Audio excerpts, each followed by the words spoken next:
to What the Force, and welcome to our segment, What the Fandom, a deep dive into the neat and interesting ways we explore Star Wars and make it real for us. I'm Marie-Claire Gould, and with me today is Ty Black. Hi! Good to be back again on a What the Fandom episode for the first time. I know!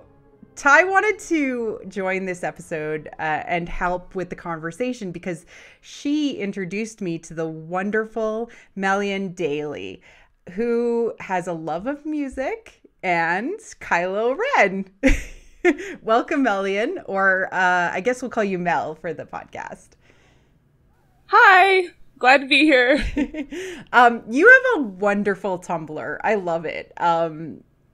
Thank you. It's like a happy playground of Reylo and Kylo and music. Like it's just really great.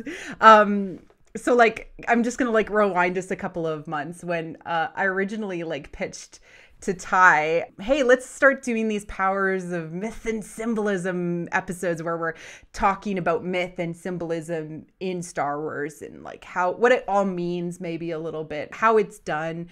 And it's very general, but we were talking about this fairy tale episode related to the sequel trilogy.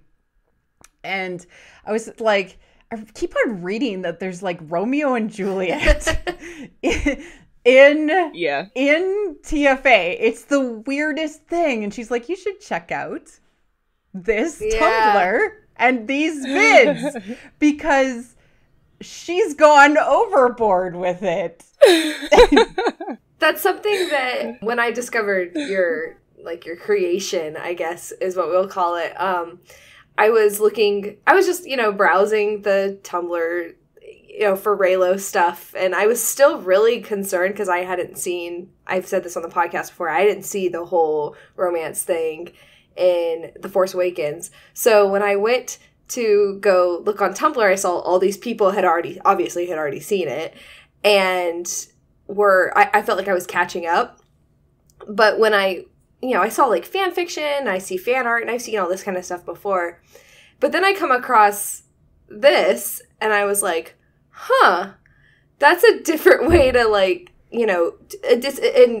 we call it transformative work. And it's something, we have to tell the listener what we're talking about because we haven't yet. That's true. And that's why I was being cryptic on purpose because I think it's important for people to see it, definitely.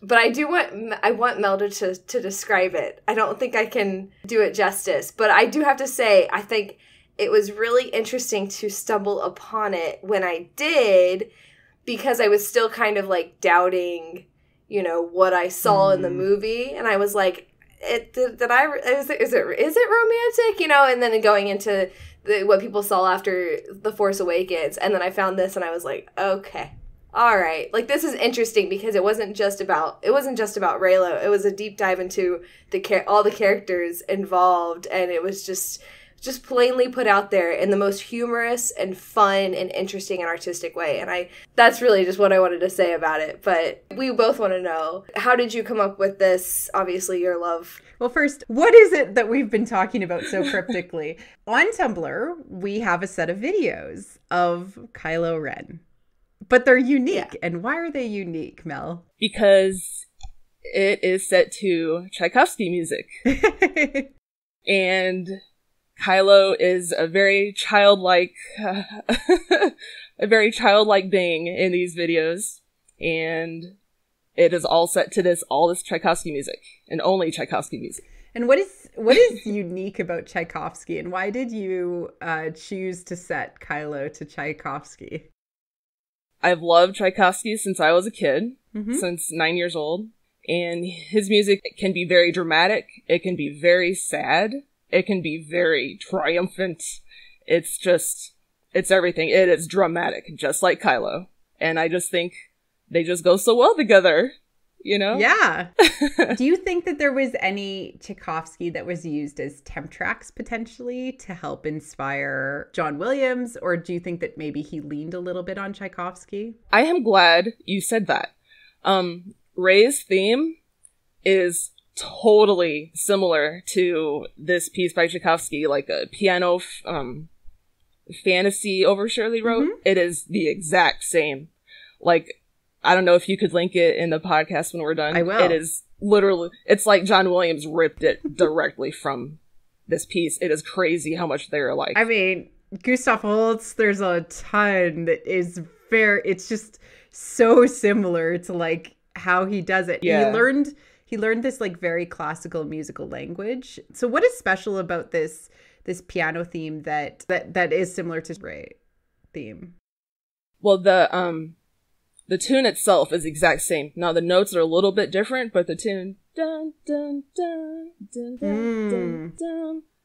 That is Tchaikovsky's tune. That is his. It's crazy. He ripped it directly from this. It's insane. Well, like that's like the gateway to her theme. Her theme actually takes off when it goes into the like swells, right? The yes, like the longer swells, but like the bells is what everybody associates that part of the theme to. Like I think they use a celeste for that. Yeah. And in this, that part is, it sounds very fairy tale like. It's like when you hear it, you'll just laugh because it's crazy. Yeah.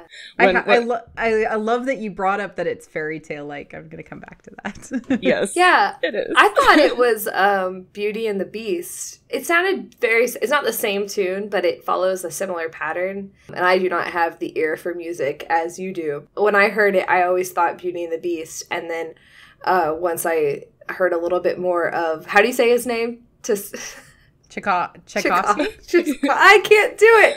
I'm sorry. But, once I listened to more of that, I was aware of all of this before, but I never talked about it with anyone. But, it's his music it very much evokes that fairy tale feeling. Definitely.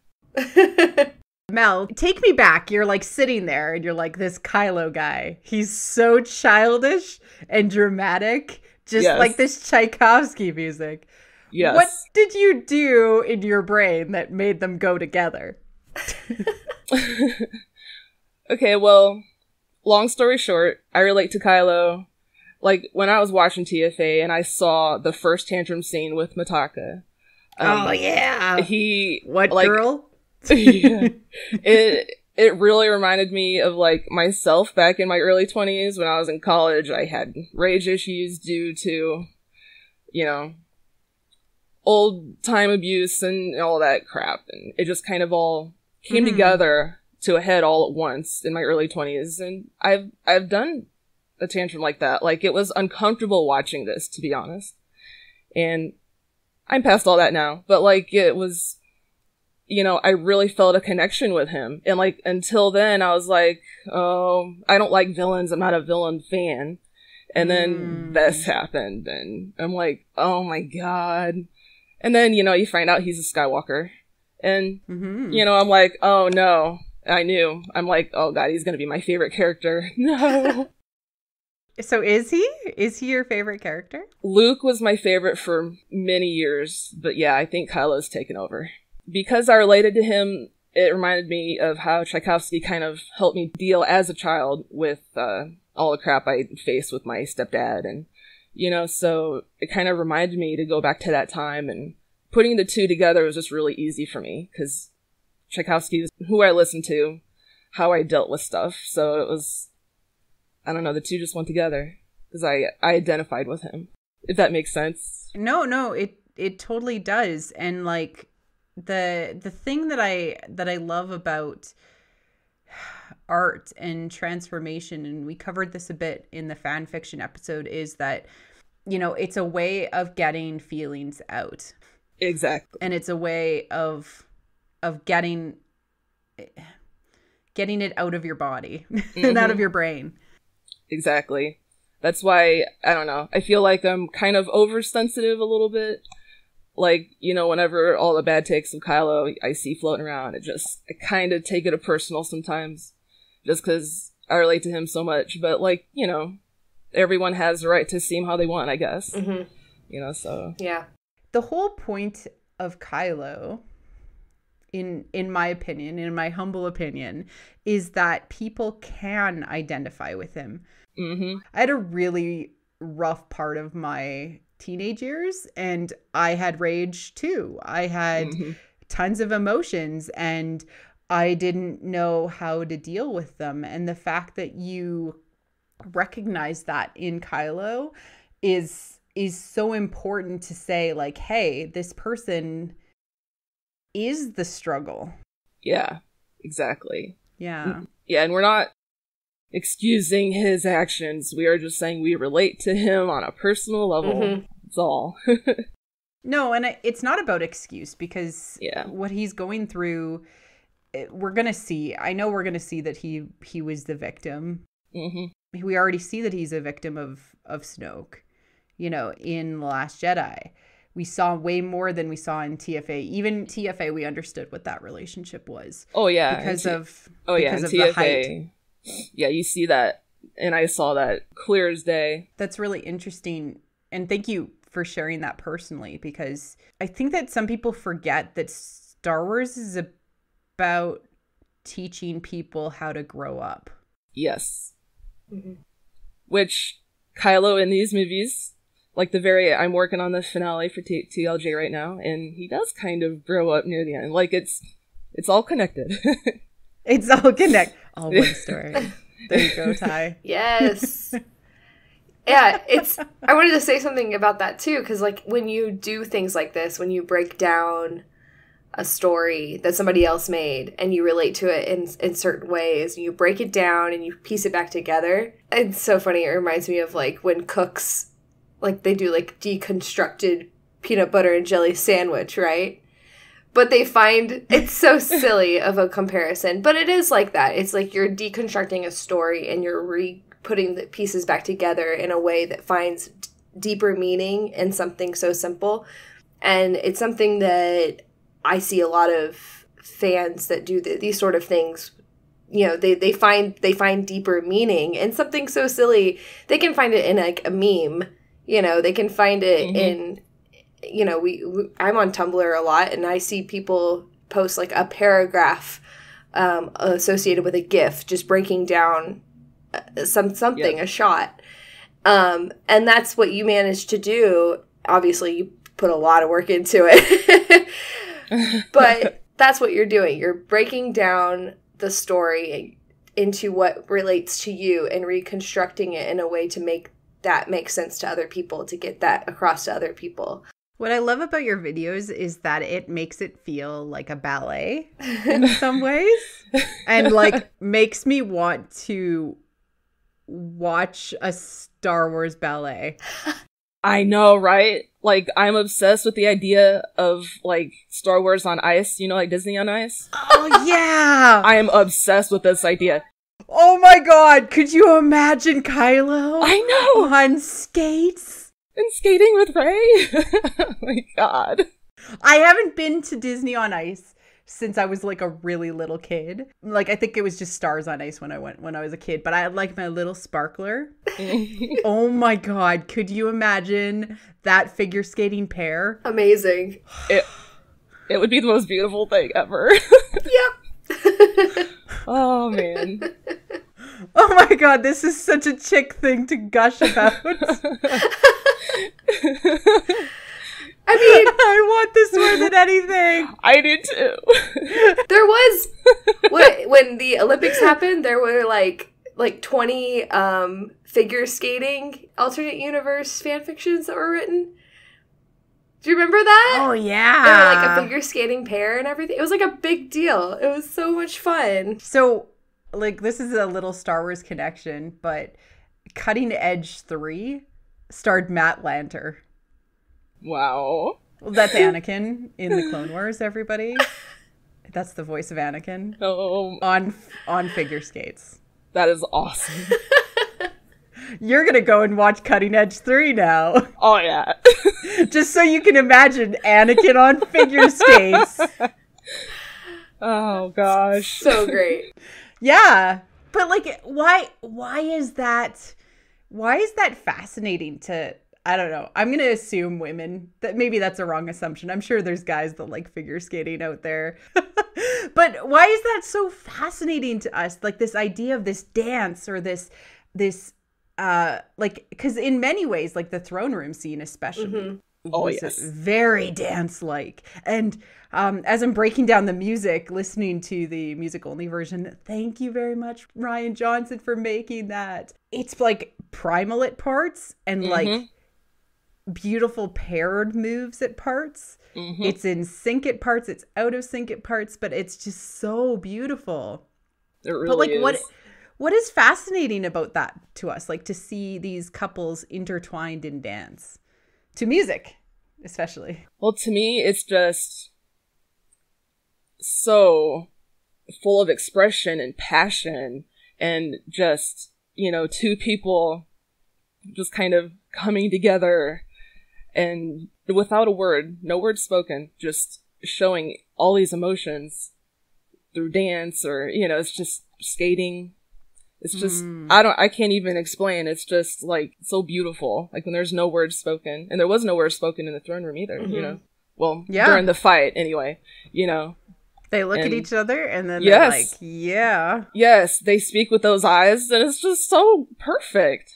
Like, I don't know. Oh, yeah. The scene of the end of The Force Awakens when they have their battle, I think that was my favorite part. Obviously, it's like the finale of your video series, but that's my favorite. That's my favorite one. I think it's the most beautiful song to me.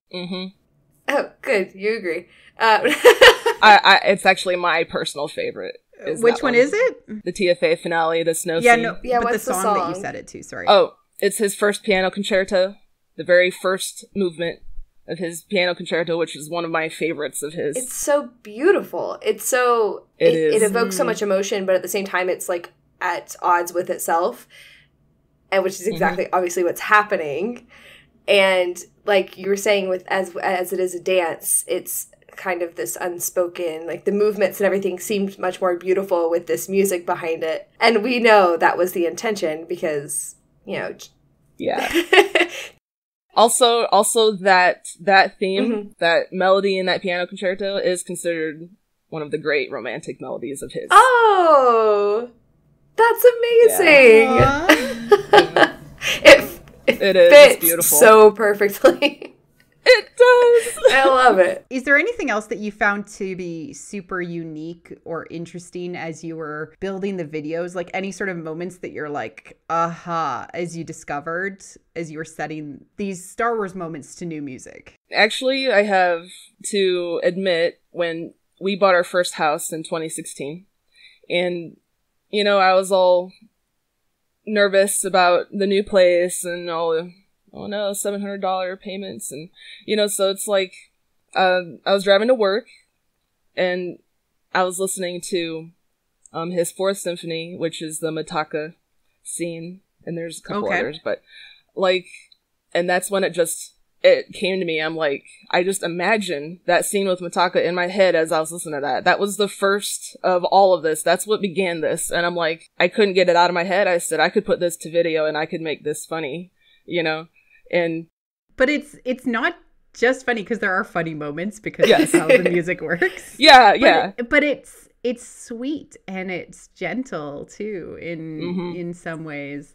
So you were driving and you were like this aha, like the muse struck you. The unique thing with the Last Jedi videos, all the music has been pre-chosen for the Last Jedi. When I saw the movie in the theater, I literally left the theater knowing the music I wanted to use. Oh, wow. Awesome. Yeah, I just knew every scene. I'm like, yeah, it was crazy. I got my notebook out and I wrote down every scene. Had the throne room scene, the hand scene, and just wrote down, like, use this music.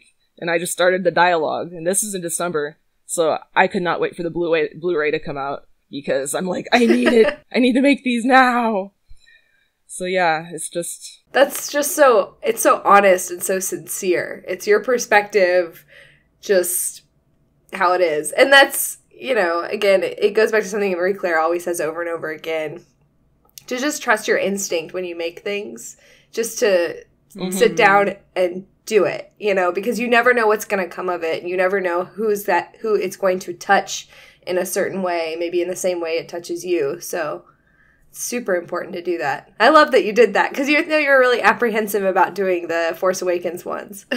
Yeah, luckily, there was people on Tumblr, a few individuals that messaged me constantly, and they said, "You have to finish, please finish. I love this and I need it." And that made me, it was so awesome, because like when I posted the first one, you know, I'm like, oh, I know nobody's gonna watch this. This is, you know, if someone, you know, likes it once, I'll feel happy with that. But then there's these couple girls just messaged me and how much they loved it, and that, you know, people are like, oh, put kudos on my fix. It's important. Tell people you like their stuff. They'll reward you with more, you know, because I wasn't gonna do the whole Force Awakens until they motivated me to just do it. Yeah, and I've been talking about this a lot recently and trying to express gratitude to the few listeners I have on this podcast, because it is work, and I totally get that, but like I do it primarily for me because this gives me a chance to talk to cool people like you, Mel. But I totally get it. No. Like, honestly, I would have never had an opportunity to say, hey, Mel, let's talk about Star Wars. Because that sounds so weird unless you have a podcast. Yeah. When I started this back in 2016, I had no idea I would be on a podcast talking to very intelligent, lovely ladies. And I'm like, still floored. That's so sweet. Yeah, we try. And you know what, like, that's the thing, like, I really appreciate what you're saying, because like I've talked to some amazing people so far, and they don't hear things about the things they create all the time. And if you appreciate something, it's really important to send those positive vibes out there into the world and tell those creators those things, because it might be the thing that encourages them to get to the next hurdle, get over that next like self-doubt, that next bump. And exactly, I personally am trying to help just encourage others personally that are around me to create more. I'm on Ty's case almost all the time, and Mel, I really want you to finish the Last Jedi. Oh yeah, it's the last one's in the works right now.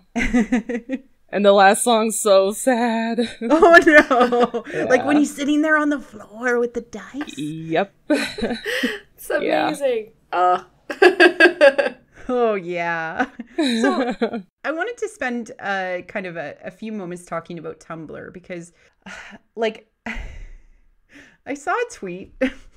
I don't know who tweeted it, but it was like, oh, if any of you Raylo ladies are out there and interested. And I'm just like, okay, dude. Yeah. But even putting it that way, you're making it seem other and less. Right? Yeah. Tumblr is just a different way of communicating. Exactly. It's actually pretty wonderful. Like seeing these long essays, seeing these snapshots of people's creativity and thoughts. And, you know, there's art out there, there's music clips, there's, you know, people blending music and film, and people blending music and fan fiction, and people doing art based on fan fiction. And it's just this creative commons, you know? What does Tumblr mean to you as a creator that actually puts herself out there on Tumblr? I didn't have a Tumblr until after I saw Force Awakens. I had no idea it could be a pretty horrible place sometimes. But when you get in with the right crowd, you know, I got with the Raylos pretty immediately. And when you get with the good crowd, it's a very, very awesome place. I saw so much that I would have never seen otherwise, like beautiful artwork, the most beautiful I've ever seen. Meta and stuff I would have never read. You know, we wouldn't have these videos if I didn't have a Tumblr, because I wouldn't have been so engrossed in the Raylo community and with these other creators that I've met. Pretty much because of Tumblr that these TchaikovsKYLO videos exist. There was a place in Paris, and it was a writer's group in the 1920s in Paris. It was a writer's group, but also painters like Picasso used to hang out there, and they used to meet above the Shakespeare and Company bookstore. and it was like a, I don't know, sharing of ideas. And that's where I think that Tumblr really excels at its best, is like when people are just open to the possibilities, you know, come into it with a positive mind, and they share. And the thing about creativity is that sometimes you need a spark to go off in a new direction. To light the fire. Yeah, it's going to burn the first order down. That's not what I was meaning to say, but sure. Yeah. So you kind of talked about how long you've been a Tchaikovsky fan. Do you remember your first memory of Star Wars? I just started high school. I don't know if you guys remember the VHS box sets that came out in 95 had like really cool covers, not the special edition ones. Yeah, just before the special editions like came out in theaters again, like a few years before. Yeah. And then they had all this like behind the scenes content. Exactly. It was like, it was this most beautiful box set, you know, VHS. And my mom brought it home one night and she's like, "You're watching this? I don't want to hear any argument. You're watching this." I was a Trekkie, you know, so for many years I just like, "Oh, Star Wars, it's stupid. I like Star Trek." And my mom's like, "No, you're watching this. You're sitting down right now and we are watching this together." Because my mom has loved Star Wars since, you know, it came out. So I did, and the rest is history. I loved it, of course. And so, yeah, I kind of resisted it for a little while, but so I was like, 14. And you were drawn to Luke when you were younger, right? So, like, what did you identify with about Luke? He's just so innocent.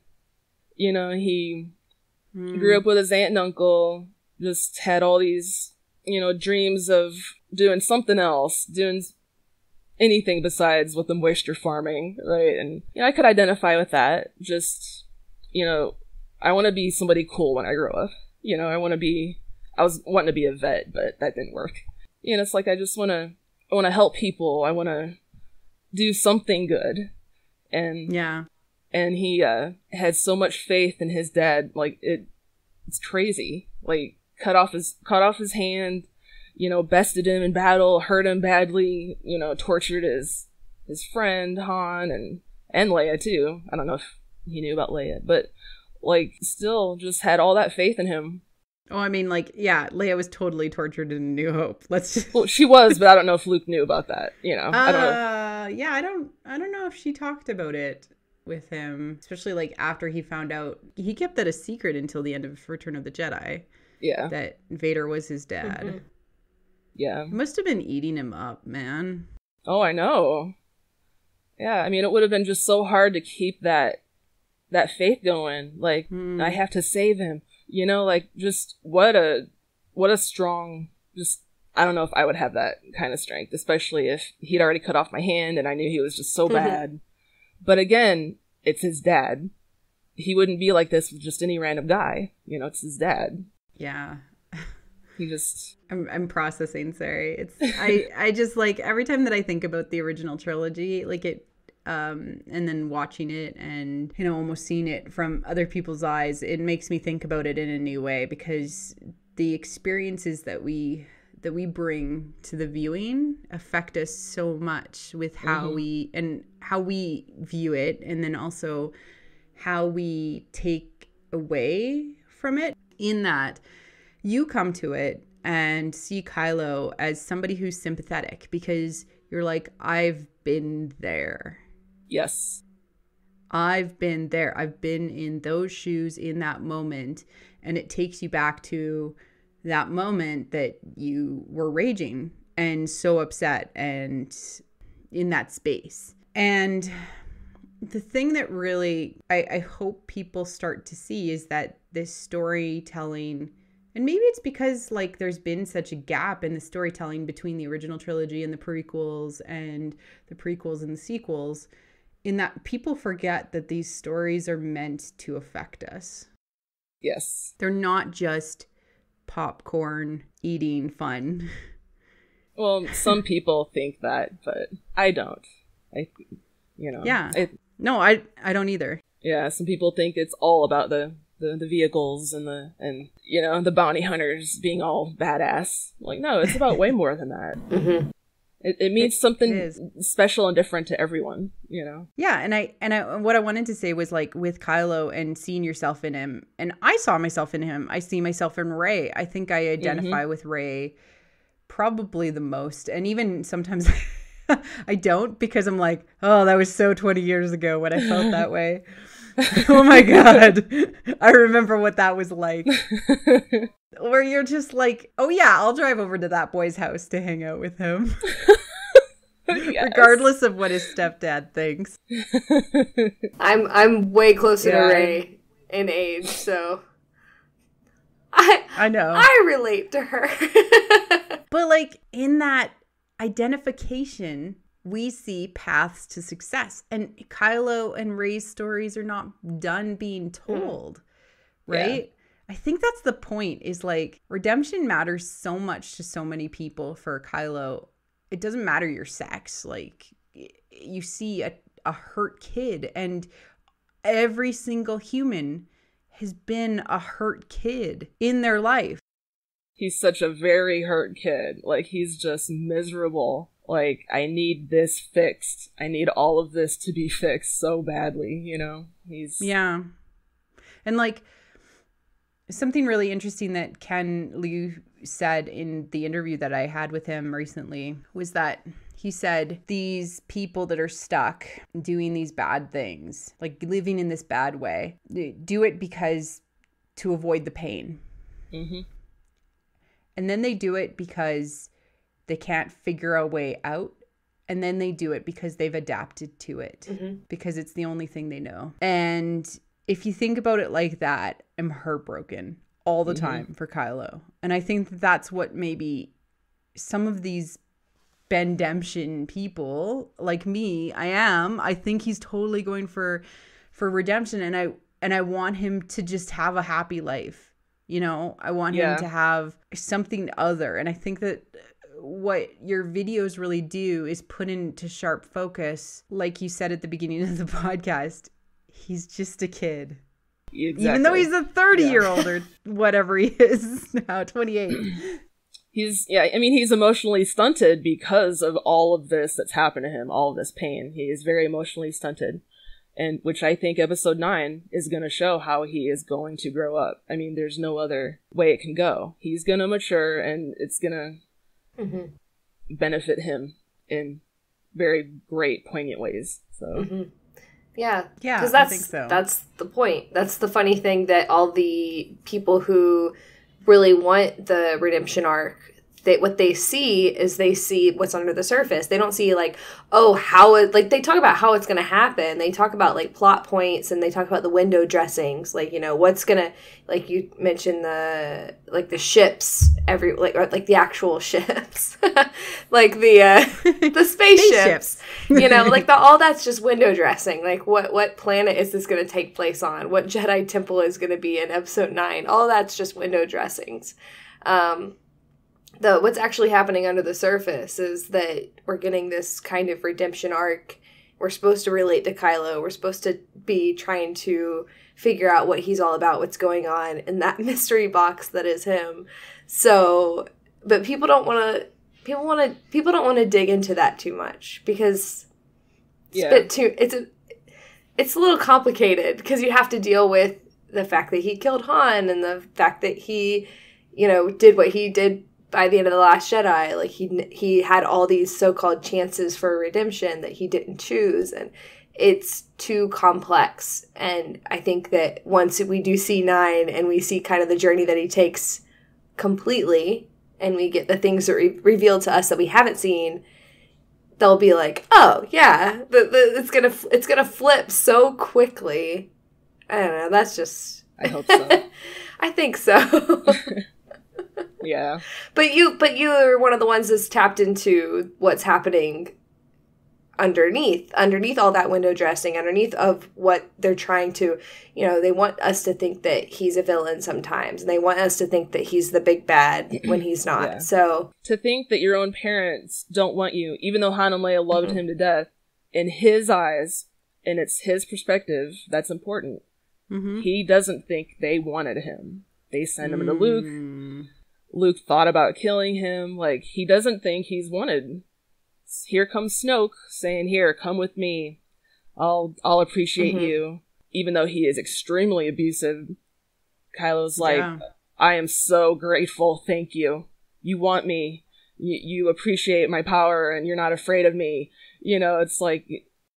Well, and that's like how, like, you think about teenagers that fall into the wrong crowd because they don't feel like they have home. Like, that's what you're plugging into with what you just said, is that this is how kids get lost, is like, and it could just be a misunderstanding too, right? Or it could be the kid themselves has their own depression, anxieties, you know, because your own brain can lie to you.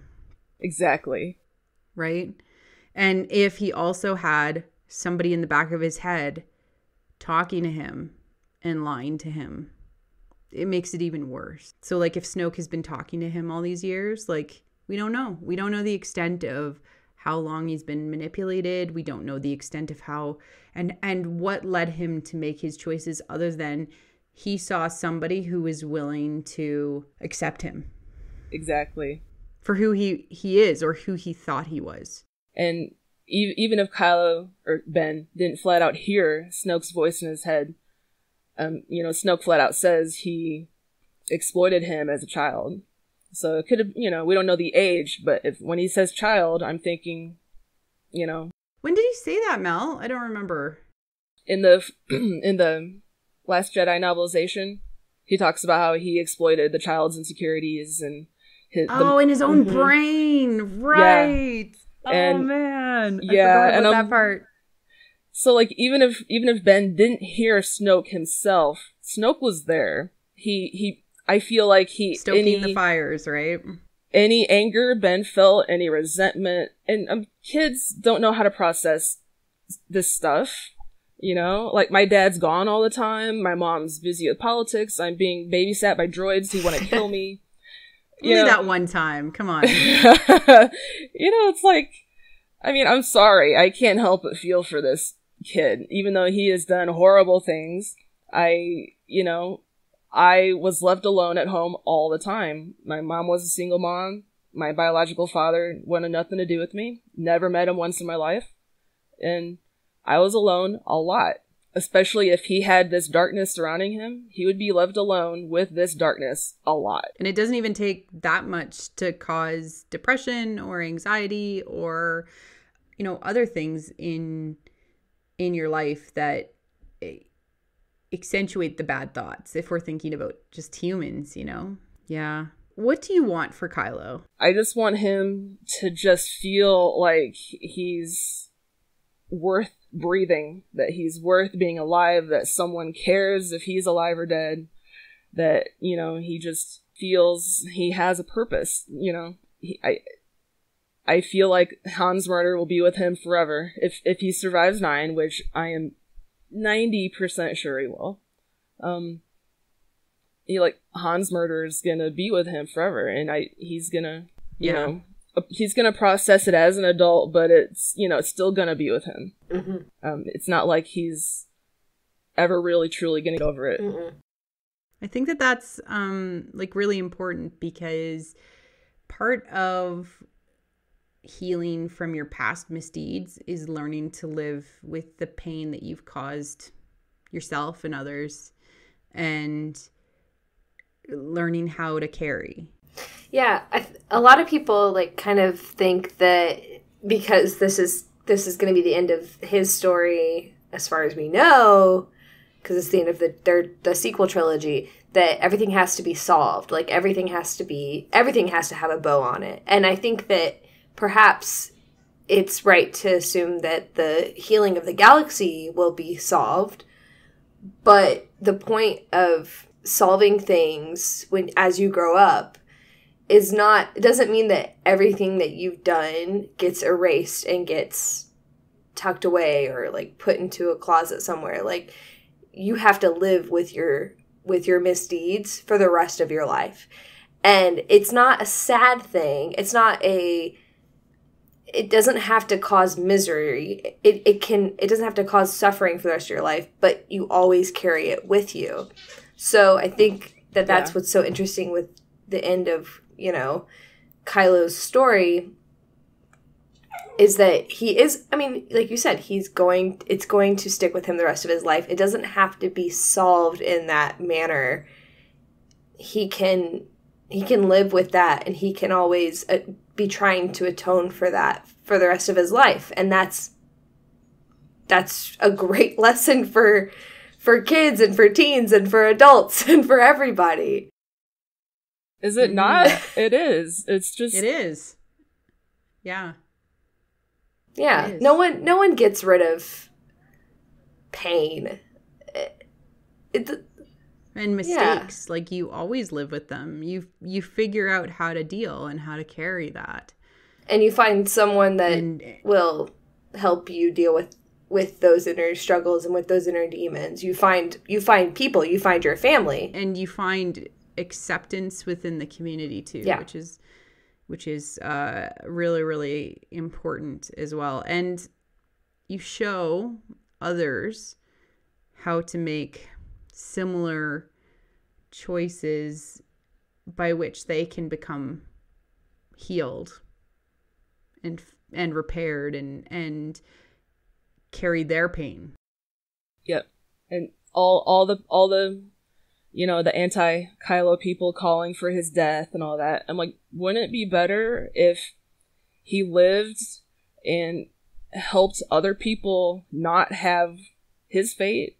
You know, like little kids like Broom Boy, you know, like what if there's other Force sensitive out there that are lost and could consider going down the dark path? You know, you never know. Like, him living could benefit the galaxy, you know? Yeah, and showing people that they too have a choice. Mm-hmm. And they have a choice to learn how to live. Yeah. That was sweet. Oh, Mel, this is a deep conversation. I was not expecting it to go this deep. So deep. Well, I love it, though. Literally, so what exactly would killing him accomplish? All the people that want him dead. Like, how would that, you know? Well, it's not going to solve the galaxy, and that's something that I've really started to call out in every podcast that it's brought up, is that it's not going to heal the galaxy by killing him. There's nothing that this generation of watchers or that generation of pretend galaxy people will learn from Kylo's death. Nothing. Not even his legend. He has to live to be able to tell the tale. That's the point. Exactly. Yeah. So I wanted to just kind of closing this out, but not really, just because it's another topic. But how do we encourage more people that are hesitant to contribute creatively, you know, Star Wars or other, to get out there and just do it? They have an idea. They want to do something. How do we do that? My boyfriend is the one, because I was not going to post anything on Tumblr. I was just going to make them, show them to my mom maybe. And my boyfriend, and I'm like, no, people make fun of me. My sense of humor is really weird. People are gonna think I'm just the weirdest person in the world. And he's like, no, you're awesome, Mel. You're so cool. Hilarious. I keep on like messaging you and stuff. I'm so annoying. No, you're not. No. I was just so apprehensive. He's like, screw them. Who cares what people think? Just post it. And so I had this video for like 6 weeks that I never posted. You know, it was already done, and he's like, post it, just post it. You know, so I think just, you know, don't care so much what people think. If people don't like it, oh well. You know, it's, you know, don't be afraid to, you know, put things you make out there, because you could get people that love it. And yeah. Yeah. Yeah. I mean, that's something that Ty and I talk about a lot, is like, there's so many amazing women and diverse voices out there that are stopping themselves from creating because of fear, you know, primarily fear, right? Like they're afraid of something. They're worried about what other people will think. And I was in the same place 6 months ago. I didn't think I had anything to say. Yep. That sounds really weird to say as the main contributor, owner of a podcast. An amazing podcast. Oh, thank you. I just no, I just want to say, like, if you're worried about getting something started or you have an idea, like, look at Mel, look at Ty, look at me. Like, we just decided one day, you know what? F them. We're going to do it. Right? Because it's so important to get the creativity out. And like, to Ty's transformational fan point, it creates more joy and it creates more creation. I cannot wait to see what you do next, Mel. Yeah, I'm trying to have the finale done this week sometime. I'm excited. Yeah. But I'm excited, but I'm also sad because then there's no more footage for me to do. I have to wait till episode 9, which I Oh no. Which I do plan to do. I do plan to do episode 9. So can I ask you, if you had to put Han Solo to music, what would you do? To just Tchaikovsky music?